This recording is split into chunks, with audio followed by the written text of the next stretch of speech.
afternoon, and welcome back to this week's episode of Since I Was Young, a podcast dedicated to all things Heart of Midlothian. I am delighted this week to not be flying solo. John has returned to give me a helping hand as we talk about the events that took place at Fir Park on the weekend, or perhaps lack of event that took place at Fir Park on the weekend is probably a better way of putting it. Before we get cracked in, as always, folks, please do find all of our social media channels down in the description. Subscribe to the YouTube channel whilst you're there, and leave us any thoughts in the comments section. John, how are you getting on? You'd be as well doing this one yourself, mate, because there's not really a whole lot to see, is there? I'm doing well. As you know, I was out through in Edinburgh last week, which is bizarrely the reason I wasn't able to be on the show last week. The closer we are, the harder it becomes. I think I spent more time with you last week than I have in a long time, and but just when you were recording last week's show was just the one time that we weren't able to be together. Yeah, it's just a curse of timing, shall we say. But thank you to everybody that did watch last week's show. It was, I won't lie, I wasn't exactly as prepared as I like to be, or as I like to feel like I am. But perhaps the feeling of a defeat wasn't something I wanted to talk about, so I wasn't as happy as I usually am.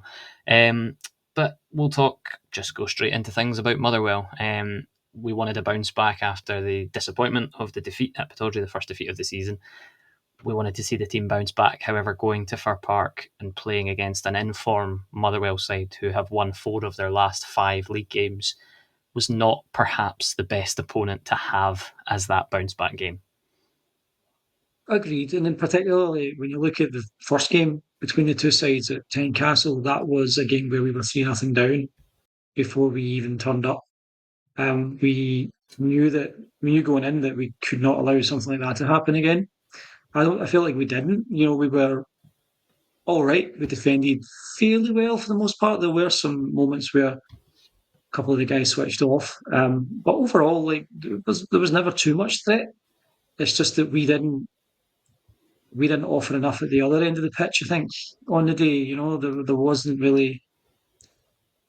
there wasn't that spark that we saw early on, and that's been the case for a couple of the last few games now. I don't know if it's tired legs, maybe niggling injuries are starting to affect players.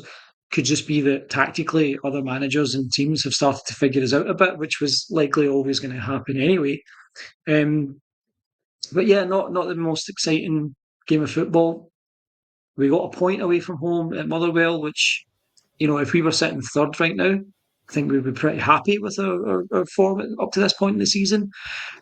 But when you're in first place, it's the old cliche, the only way you go is down, isn't it? So, like, anytime you're dropping points against teams that you are even marginally favoured against, there's going to be some people who are going to see that as nothing but an abject failure. Yeah. Just was one of those days, it was one of those days where neither side looked all that great. If anything, I think Motherwell probably had the better of the chances. Big Schwolow kept us in it, I would say. Yeah, I wouldn't disagree with you there. I think obviously there were some changes to the lineup. Schwolow in goal, of course, he retains his place as he does at the moment. We had a back four, a return to the back 4-4-2 after the back three experiment against Aberdeen. Returned to a back four and had Kingsley, Halkett, Finlay, and McEntee at right back, and then a midfield of Kizzy, Devlin, Spittle, and Milne at right midfield, with Shankland and Braga returning as a 2 up front. I was happy when I saw the return to the back 4. I think Derek McInnes spoke during the week about still sort of looking for that balance in the middle of the park, with the absence of Benny and obviously Ajew still not available. We're kind of, I'm not going to say bare bones because we've still got what feels like hundreds of midfielders, but I don't think the combination is quite there yet between Devlin and whoever you put him next to. Obviously, if it's not Benny, it doesn't work, in my opinion. Spittle, the man preferred this week. I don't mind Blair Spittle, but I feel like he's one of those players that might not be with us for that much longer. And no fault of his own, because I don't think he's a bad footballer, but I just think we will develop beyond him, hopefully. And the Harry Milne experiment at right midfield continues. People have had their thoughts on that, and Derek McInnes was sort of levelled at sort of the square pegs and round holes with the Harry Milne selection constantly happening at the moment. It's worked in 2 or 3 games that it's been deployed, and I think it did work against Motherwell because I think their main threat comes down that side with Longello, the fullback that I think he scored in the 3-all game, if memory serves. So there was an element of the Harry Milne selection in front of McKenty worked, but it's and I don't know. This is a point I wanted to kind of make further on, but may as well just make it now. I don't know if it's Derek McInnes's sort of not treading water, but I feel like we're waiting for Chesnikov to come in and take that right midfield spot. It does seem that way, doesn't it? There are probably, I would say, a couple of guys like a shot, for instance, who might look at performances like we've seen in the last couple of weeks and be like, why am I not getting a chance to turn things around here? You know, guys who have more of an attacking skill set than Milne does, definitely along the right hand side anyway. The big change I would have probably made though would have been McKenty into midfield and Borchgrevink right back from the start. I do think that McKenty is a better centre midfielder than Blair Spittle is.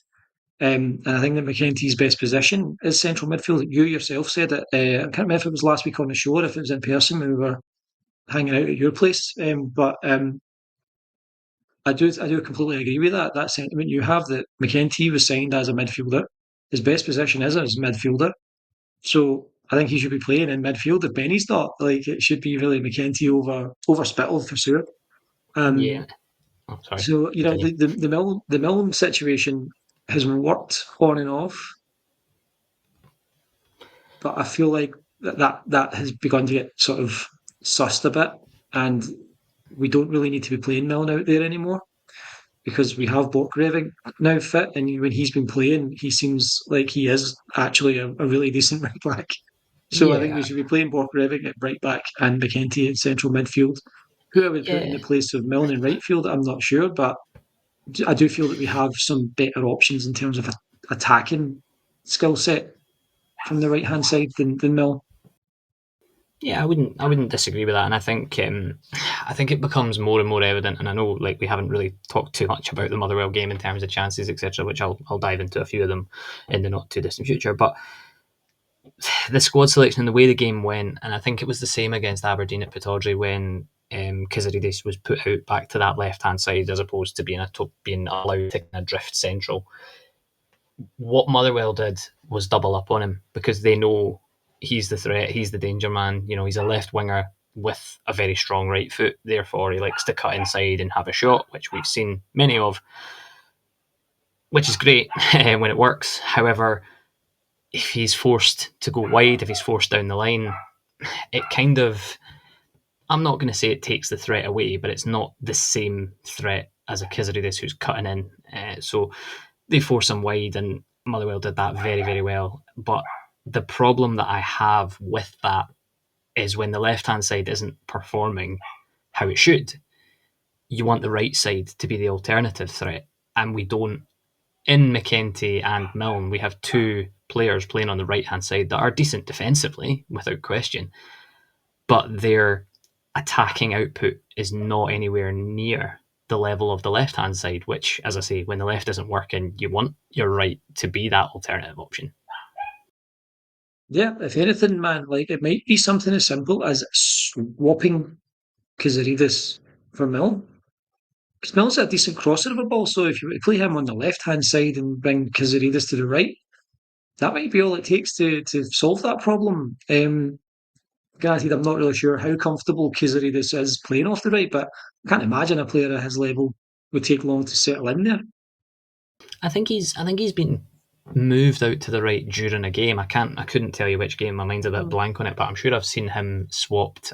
Maybe it was Spittle that might have been on the pitch at the same time, and they were Mm. swapped sides during a game.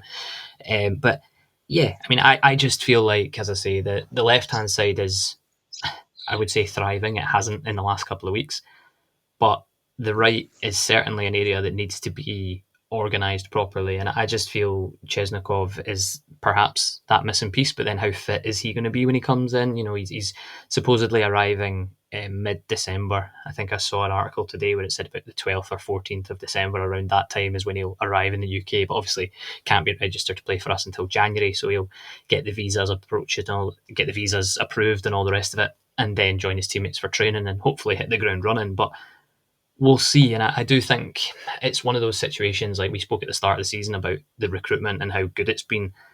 There are still areas of that team that are just not quite what they could be. And I think a central midfielder is something that we need. I think a massive point from the Motherwell game was a lack of a Benny, and it's Benny's work always seems to go sort of somewhat unnoticed, or he's maybe not the blockbuster player in a game, but Not by me.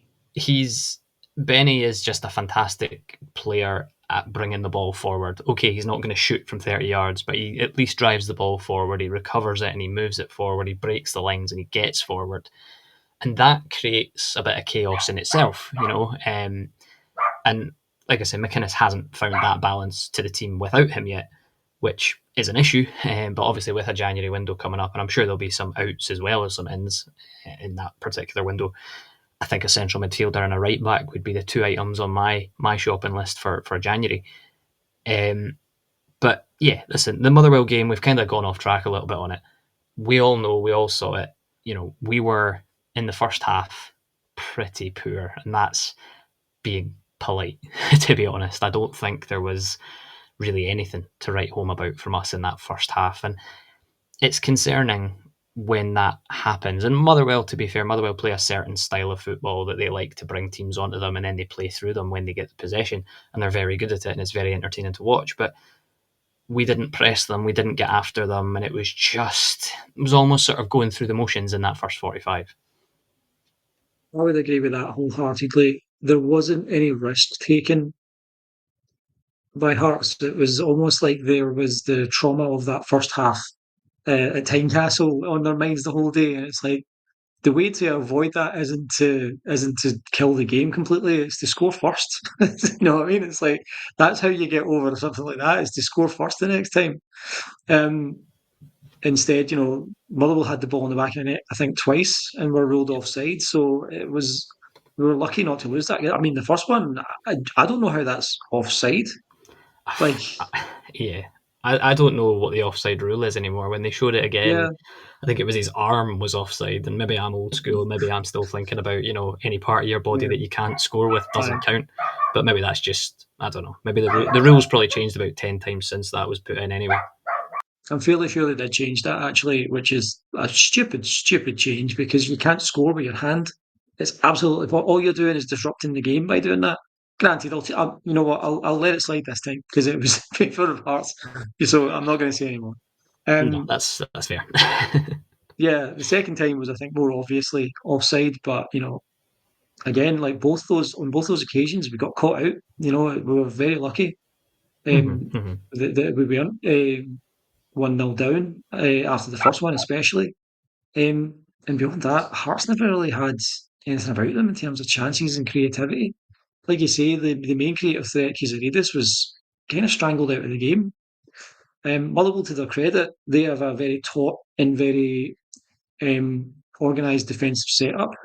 They know how to defend, and they did a good job of squeezing any sort of attack out of Hearts.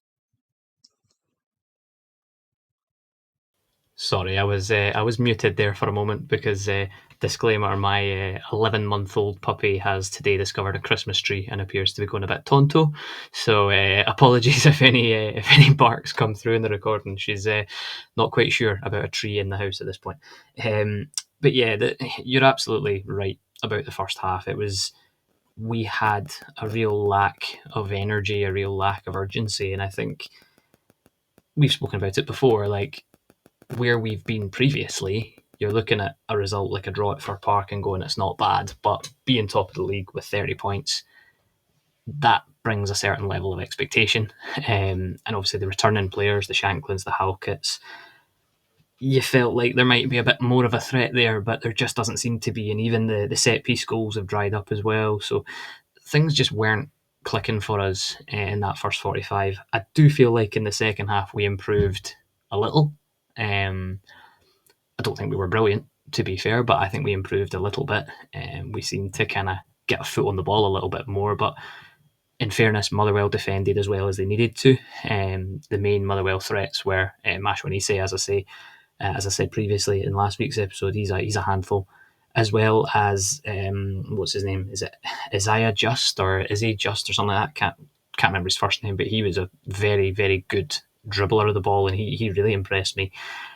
But that all being said, I do think defensively we weren't bad, but I think the spark in that forward line appears to just not be clicking. And I think there were lots of instances where the ball was going down the sides and McKenty wasn't getting a cross in, or he was getting a cross in and it wasn't finding its targets. And McInnes referenced it in the after-match comments where he said, we didn't get the crosses into the box often enough. We didn't gamble enough. We didn't test them enough. And there were certain things that I agreed with what McKinnon said, and certain things I disagreed with.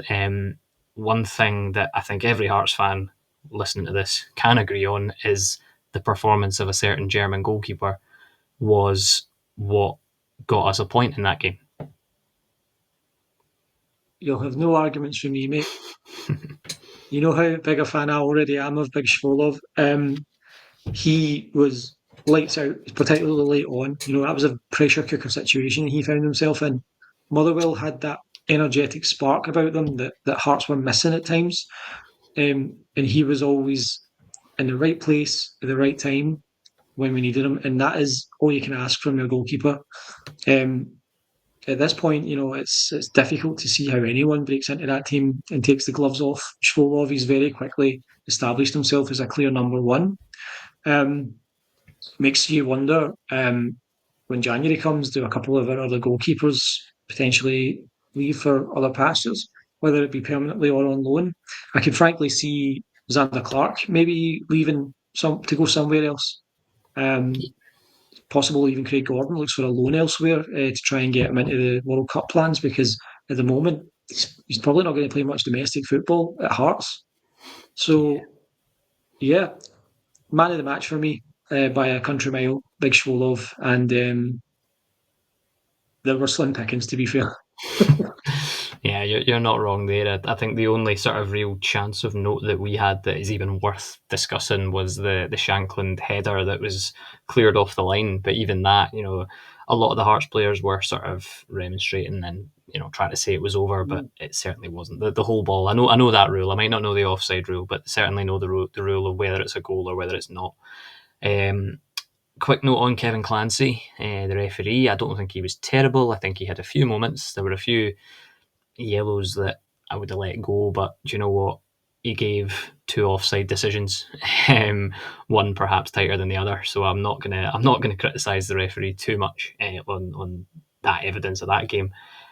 The positive, a point, you take it, you go away. Pittodrie was a disappointing defeat. I said we needed to bounce back. We needed to get the 3 points away at Motherwell, because obviously Celtic have closed the gap somewhat, to almost that feeling of an inevitability that they're going to overtake us at some stretch. But I think every Hearts fan is well prepared for that, despite the media suggesting the bubbles bursting, etc. I think every Hearts fan is, I'm not going to say comfortable, but I think every Hearts fan is expecting Celtic to jump ahead of us at some stage in the not too distant future.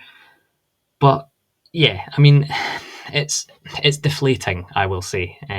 With our recent form, there has been a little bit of a drop off, and at the end of the Motherwell game, Shankland and Harry Milne had a bit of a dispute with each other on the pitch. Shankland wasn't entirely happy, and he displayed some of those frustrated arm flails that we came very very familiar with last season. Cammy Devlin and one of the Motherwell players had a bit of a Barney as well, with one another. But I think that was kind of quickly forgotten, and they both walked off the pitch laughing with each other. But I can't be happy with a point at Fir Park, as I've said many times. I want us to go and beat them in every opportunity we have. But this Motherwell side don't look bad. It's not a bad point to get, especially when they're in form and we are perhaps stuttering a little bit. It's nice to get points on the board. But did you have anything you wanted to add about the Motherwell game at all? Is there anything else worth talking about? I mean, like I said earlier, if we were in third at the moment and we were chasing the Old Firm, I think we would all be absolutely delighted with the start that we've had. I think it's just because the Old Firm were so poor early on and we were so good for the first sort of round of fixtures that that's the only reason anyone could potentially get carried away thinking that this is a bad stretch of form. It's not a good stretch of form. It's disappointing. We've dropped points in games that we should probably be winning recently. Um, but yeah, I mean, you travel anywhere in Scotland and get a point. It's not the worst result. You know, the Yeah, worst result would be to lose. yeah, And, you know, Rangers drew as well, so they didn't gain any ground on us. So we are still very much in the top two anyway. You know, regardless of what happens in Celtic's game in hand, worst we're going to be in the next few weeks is going to be second place, which is a pretty good place to be for a Hearts fan, has been near Christmas. yeah, The only other thing I would point out is that the grabbing of the neck situation with Devlin, that boy should have been shown a post game red card and he should be banned for several matches because that was absolutely shambolic behaviour. yeah. I don't disagree with you. It was a very, very strange incident, and I've watched it a few times. The BBC Sport, they shared a clip of it on their Twitter feed, and it was interesting because both players looked like they were laughing with each other, and then suddenly the Motherwell boy just pushes Cammy in the throat, and then they can be seen after it's all calmed down walking off the pitch laughing with each other again. So I don't know what that stemmed from, but you're absolutely right. And at the time, I was thinking, it doesn't matter if the game's finished. Managers get sent off after full time on occasions, so that should be. And I don't know.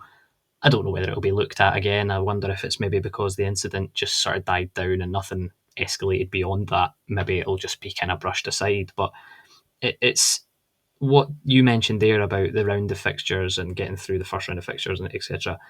I think Derek McInnes mentioned quite early in the season that he doesn't really pay much attention to things until the second round of fixtures are complete, because then you really know where you're going to be. And I think we, as we spoke about a little bit earlier on, have become a bit of a victim of that first round of fixtures. Kind of, we've done so well, but we've maybe there's an element of predictability about us at the moment, and I think that's a big, big part of it, to be honest. I think we have a massive reliance on that left hand side and not so much on the right. But if the right hand side can be levelled up, then hopefully that will give us a kick start for something else, because I do think we need it, and we've got some massive fixtures coming up. None more so than, of course, the next game. We finally return to Tynecastle to take on Kilmarnock. It's a game that I'm looking forward to. It's a game that I feel is a winnable fixture. However, Kilmarnock are one of those sides that when Derek McInnes talks about every team can take points off everyone in the Scottish top flight, I feel like Kilmarnock just fit that mould. Like sometimes they can turn up and be very good, and then other times they just don't turn up. So it's going to be a tricky one, but I think being back at home, I still think Tynecastle will be packed despite the disappointment of the last couple of games. I don't think it's going to lead to fans turning around and going, I'm not going anymore. But, there is an increased level of expectation. And at home, the players will be expected to raise the levels. Yes, I mean, I expect them to raise the levels anyway. The form in the last few games has been quite disappointing. And at some point, we do need to do better. Aberdeen were in eighth place after they beat us. Kilmarnock are in 10th place. Even if we were in third place right now and having a relatively normal Hearts season, we should be beating a team that's in 10th place. We're in first place, as it turns out, and we should definitely be beating the team that's in 10th place at home. But like you say, Kilmarnock are a team that always has the potential to show up and play spoiler, and they will be a tough fixture. I do think it's really important for McInnes to get the setup right this Wednesday. It's not a game where there's going to be a lot of margin for error with regard to decision making, with regard to the tactical setup. And we definitely need better delivery from the right hand side, which is why I would absolutely caution against playing McKenty at right back. I think Borkovic needs to start. We need better delivery, and you get that from playing guys who are naturals out wide. Play McKenty in the middle alongside Devlin, and we need to have a goal, and we need to try and score some goals on Wednesday night. It's important that the fans show up and make a lot of noise and positive noise. Like the last thing we want is the groaning and the booing Yeah. to return to Tynecastle. So Yeah, fans need to get behind the guys, and the guys need to channel that into a better performance than we've seen the last couple of weeks. I yeah. I get was they're going to just be they'll be tired, and they're going to get more tired in the next couple of weeks before Christmas. The schedule is brutal, but you know what? It's brutal for everyone. So we need to keep the pace if we want to, compete even in the top three, because we're only 9 points ahead of Motherwell. If we go on a losing streak of 3 or 4 games, all of a sudden we could end up back scrapping for third, never mind first. So yeah, we need to just forget about any idea of Celtic and what they're going to do. Their fate's in their hands. We can do nothing about it. They've got a game in hand and they're 2 points behind at the moment. They're probably going to win that because they're Celtic and they usually do. We have to yeah. focus on our own game and we need to get back to putting the ball in the back of the net and getting those threes up on the board. Yeah, completely agree. I was just while you were talking there, I was just looking at Kilmarnock's recent run of form because them playing us tonight on Wednesday night has kind of caught me off guard a little bit. So I did a little bit of background, but also not as much again as I usually like to do. But just looking at their form there since we played them in the middle of October, obviously when we were away from home and won 3-0, thanks to Braga and Halkett scoring goals. They've had quite a tricky fixture list. They were away at Ibrox and they lost 3-1. They then played Aberdeen at home and lost 1-0. They then played Falkirk away and lost 3-1. They then went to Parkhead and got battered 4-0. They then welcomed Motherwell to Rugby Park and lost 3-1 before they picked up a draw against Dundee United at the weekend there. Despite not being the better side in that game, I would suggest, going off the stats alone, I haven't seen the game, I'm not going to lie to you. So they've had a difficult run of fixtures, but they are conceding a lot of goals. And that is something that you'd like to see continue. And I think McInnes talked about it after the Motherwell game that our attacking fluidity just isn't quite there, and it hasn't quite been there the last 2 games. But those connections need to come back. The Braga, the Shankland. You're right about the right hand side, and we've spoken a lot about it this week. I think a man that we have seen make one good cross into a box that led to a goal was Kerjota, in the Craig Halkett derby. That man swung his foot and played a pinpoint cross onto the foot of Craig Halkett. So, if it's me, I don't know. Obviously, we don't see them in training every day, so I don't know. And I know that there's some issues about Kerjota in terms of his physical ability to manage the Scottish Premiership. But, you know, there has to be a change up there, I think. And I would agree with you in terms of the squad selection that you sort of mentioned there. I think I expected Borkovic to start against Motherwell. If I'm honest, I expected him to start. The whispers in the press seemed to be that he was in with a chance of starting. So I'd be very, very surprised if he doesn't start against Kilmarnock and there's a little bit of a reshape there. I wouldn't be surprised to still see Harry Milne at right midfield because I don't think he's bad. I just think we have options that can give us a bit more in there, and that would be a good place to start. I don't know about you. I'm going to throw out a score prediction. I am going to say that we're going to return to winning ways and we are going to win by 2 goals to 0. That's what I'm going with. I'm going with a Lauren Shankland brace. A Lawrence Franklin brace. One thing I will say, you mentioned Claudio Braga, and I have a quick question to ask of him. Where has he been since he got his shiny wee statue? Ever since he got that award, his form's dropped off quite dramatically, I feel. How long before you have to drop him for somebody like a Kabangu who's been waiting on the wings? Like what does you mentioned it yourself, I think last week. What does Elton Kabangu have to do to get into this team? Yep. Um, but I feel like Braga, he needs to get his head switched back on and start to find the target a bit more. Um, yeah, I Who would would have agree with you. Like who would have thought? Sorry, who would have thought we would have been missing that Ronaldo celebration at this point? exactly, yeah. Ewan's going to have a field day with that one, mate. I want to see it again. I'm missing it now. I'm missing it. Yeah, you don't know what you've Sorry to got till jump it's in. gone, Aldo. Um, the other point you made about Bork, I think it's imperative that he starts at right back. Personally, I would also play Jota. I would play Devlin on the right hand side of the central midfield, and that's Devlin's job to protect the physically fragile one. That's why you have midfielders. And yeah, like Kilmarnock have been conceding for fun lately, so they're obviously going to beat us 1-0, aren't they? Don't say that. No, Oh dear. nah, for a prediction, I'm going to. See, I would be tempted to say 2-0 as well, to be honest. Go for it. Go for it. We agree on most things. I'm going to say 2-0, but I'll change up the scorers. I think Shankland gets one, and I think Kuzarides gets one. Fair enough. Fair enough. I would like to see a set piece goal as well at some point because I feel like the set piece coach is perhaps losing a little bit. Maybe he's been on holiday the last few weeks and they've not been doing them as much Aye. because we don't seem We to need be to, as we've got Kingsley on the pitch more often these days. We need to win some free kicks outside the box. get him back on them. Get him It's back been a on them. while since he Absolutely. was able to put a show on, isn't it? That's very true. That is very true. Is there anything else you wanted to drop in before we wrap up this week's show, John? Nah, short and sweet this week. Thanks everyone for watching, listening. Subscribe to all of our socials and all that good stuff. Um, Beyond that, I will see you at Celtic Park on the 11th of December, Aldo. Yeah, we're going behind enemy lines to watch John's beloved Roma hopefully absolutely rattle Celtic, so that'll be very much enjoyable. I'm gonna have to sit on my hands the whole day, but I would very much enjoy that.